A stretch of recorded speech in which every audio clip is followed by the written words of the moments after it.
The late afternoon sun burned mercilessly over the quiet rural road, turning the cracked asphalt into a shimmering mirage.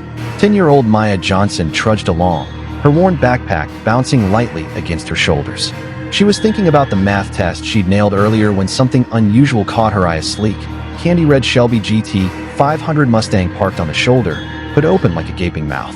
Beside the car, a man in a dark suit paced frantically, barking into a phone. The suit alone probably cost more than everything in Maya's house combined. His polished shoes were now coated with dust, and his frustration was obvious as his voice echoed across the empty road. "I don't care how much you charge for the tow," he snapped. "I've been stuck here for 2 hours. I have a meeting with the governor in 3.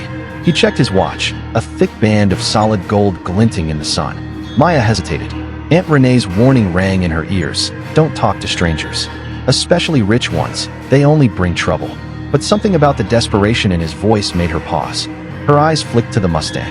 She had grown up in her Uncle Leon's garage, learning about engines before she could even spell the word. And in her bag was the small toolkit Uncle Leon insisted she carry everywhere. She took a breath and stepped closer. "Excuse me, sir," she called out. "Need some help with your car?" The man turned, and his sharp features softened for a moment in surprise before slipping into something like condescension. She was tiny, dressed in faded denim shorts, an oversized MIT t-shirt, and colorful braids that framed her young face. "That's very kind of you, sweetheart," he said. "But this is a high-performance machine. I need a real mechanic." Maya only shrugged, peering under the raised hood with interest. "My uncle has a garage. Been teaching me about cars since I could walk. I can at least take a look." Before he could object, her backpack was on the ground, and her small hands were moving with confidence across the engine. "When did the problem start?" she asked. The man sighed. "About 40 minutes ago. Overheated, then just died." "Smell anything sweet? Like syrup?" He blinked. "Now that you mention it, yes." "How did you know?" "Coolant leak," Maya said simply, pointing to a green puddle beneath the car, something he hadn't even noticed. "That's why it overheated." Andrew Whitaker, CEO of Whitaker Enterprises and one of the most powerful men in Boston, stared, baffled.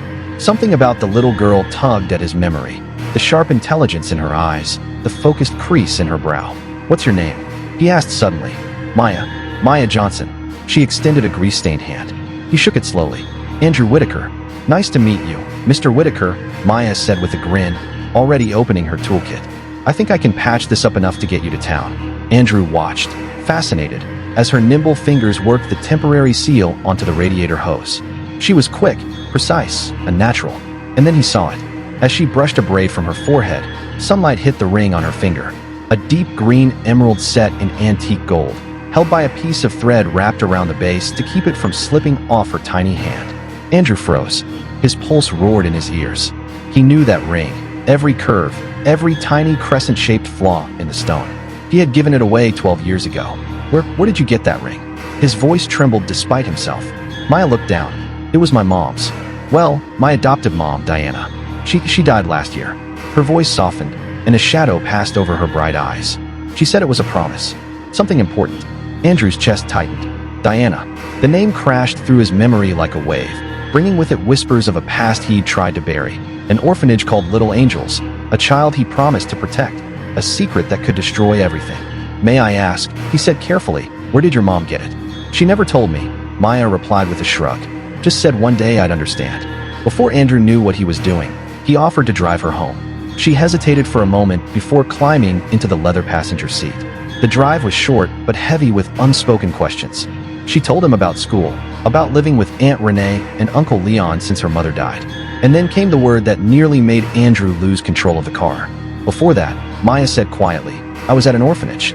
Little Angels. Closed down years ago." Andrew gripped the wheel so hard his knuckles turned white. "Little Angels," he repeated, voice barely above a whisper. "You're sure?" "Yes." "Why? Do you know it?" Andrew forced a smile that didn't reach his eyes. "I did. A long time ago. When they reached her small but well-kept home." Maya thanked him, clutching the business card he handed her. "Call me if you ever need anything." She waved as he drove away, never suspecting that her life had just changed forever. Back in his penthouse office, Andrew stared at photos of the emerald ring his investigator had sent. The same ring he gave to a little girl at Little Angels, days before his father shut it down. Days before everything went wrong. He couldn't sleep. Documents sprawled across his desk told a story he wished he could unlearn. Secret programs, children marked special, millions of dollars flowing into research no one should ever attempt. His father's signature was everywhere. Meanwhile, across town, Maya sat in her uncle's workshop, twirling the ring and wondering why the rich man had looked at her like that. She told Uncle Leon about meeting Andrew Whitaker. The name hit Leon like a punch.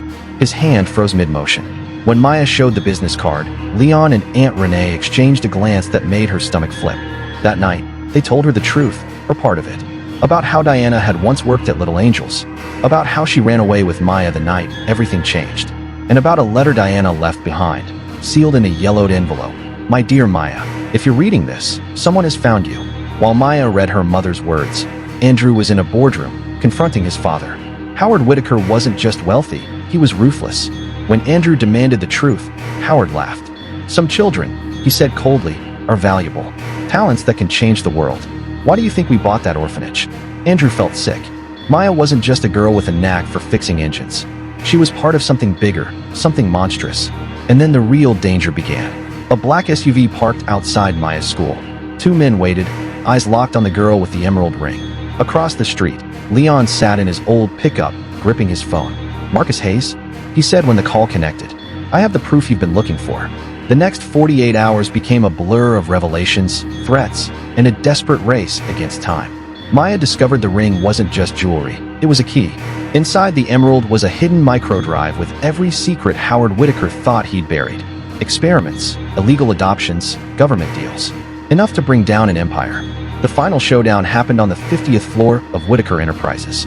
Howard stood before his board, furious, until Andrew walked in with a federal prosecutor, Leon, and Maya at his side. Cameras rolled. Documents splashed across screens. Howard tried to fight, but the truth streamed live to thousands. When agents cuffed him, Maya stepped forward, holding the ring like a weapon of justice. My mom always said broken machines can be fixed, she said quietly. I hope broken people can, too. Howard Whitaker was led away as the empire he built on lies collapsed in real time.